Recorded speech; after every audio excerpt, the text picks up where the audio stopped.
Bonjour et bienvenue sur notre test de la tablette Motorola Xoom. Commençons par faire un tour d'horizon avec notamment la caméra frontale de 2 mégapixels située juste au-dessus de l'écran. Un voyant situé en dessous de l'écran indique l'état de charge de la batterie. Il est vert lorsque la batterie est chargée à 100%.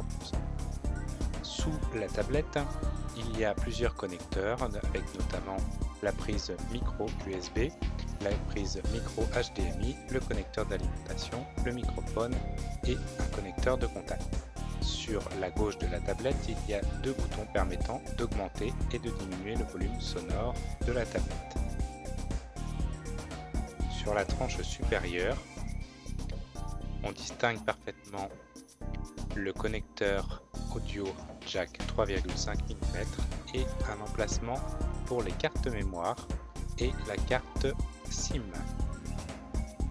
Au dos de l'appareil, enfin, on peut voir le capteur d'appareil photo 5 mégapixels, le flash double LED, le haut-parleur et enfin le bouton permettant d'allumer et de mettre en veille l'appareil. Intéressons-nous maintenant à Android 3.0 avec une nouvelle interface. On note un effet 3D sur les 5 panneaux d'accueil et également la disparition des boutons physiques qui peuvent être utilisés sur certains smartphones avec 4 zones en fait importantes en bas à gauche qui symbolisent en fait normalement les 4 boutons l'on peut voir sur les smartphones avec le bouton retour, le bouton menu d'accueil, le bouton gestionnaire des tâches. Les tâches en cours sont disponibles immédiatement et un 4e bouton qui s'affiche uniquement si nécessaire. En haut à gauche, il y a le module de recherche Google, soit à saisir au clavier, soit la recherche vocale. En haut à droite, il y a les possibilités d'accéder à toutes les applications disponibles sur la tablette, soit toutes les applications, soit uniquement celles qui ont été téléchargées. A noter que l'Android Market est disponible immédiatement dans ce menu. On remarque la nouvelle interface de l'Android Market pour les tablettes.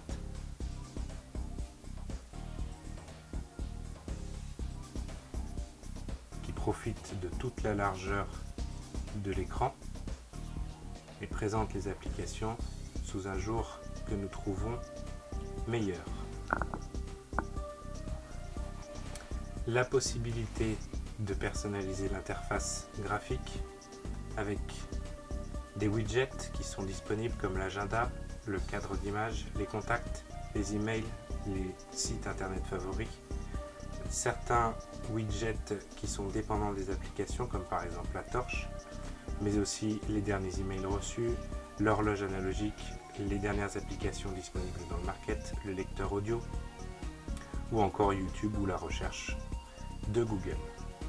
Les raccourcis d'applications sont également disponibles pour en poser un simplement sur l'un des menus d'accueil. Il suffit de le sélectionner, de le glisser et ensuite de sélectionner son emplacement directement. Les fonds d'écran peuvent être également très facilement modifiables. On sélectionne son fond d'écran soit en image fixe, soit en image animée, soit une image issue de la galerie. Enfin, le petit onglet plus permet d'accéder à des raccourcis qui sont dépendants des applications. Par exemple, ajouter un favori internet, une page en particulier que l'on aura dans ses favoris.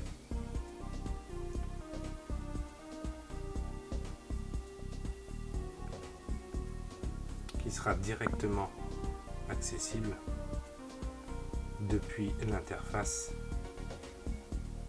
Android. On note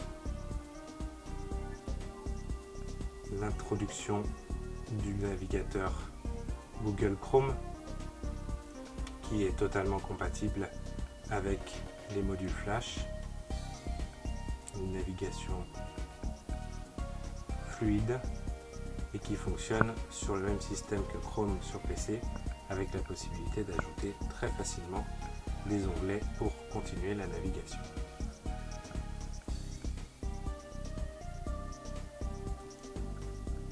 En bas à droite, il y a ce que l'on pourrait appeler la barre de notification qui indique l'heure, l'état des réseaux, l'état de la batterie, ainsi que si on vous envoie des nouveaux emails ou que vous avez un nouveau rendez-vous. En tapant sur cette barre de notification, on voit directement les alertes qui vous sont envoyées et on peut aller un petit peu plus loin dans le paramétrage des principaux outils ou lancer directement le menu paramètres avec, on remarque, assez peu de différence entre le menu d'un Android fonctionnant sous un smartphone et celui d'une tablette.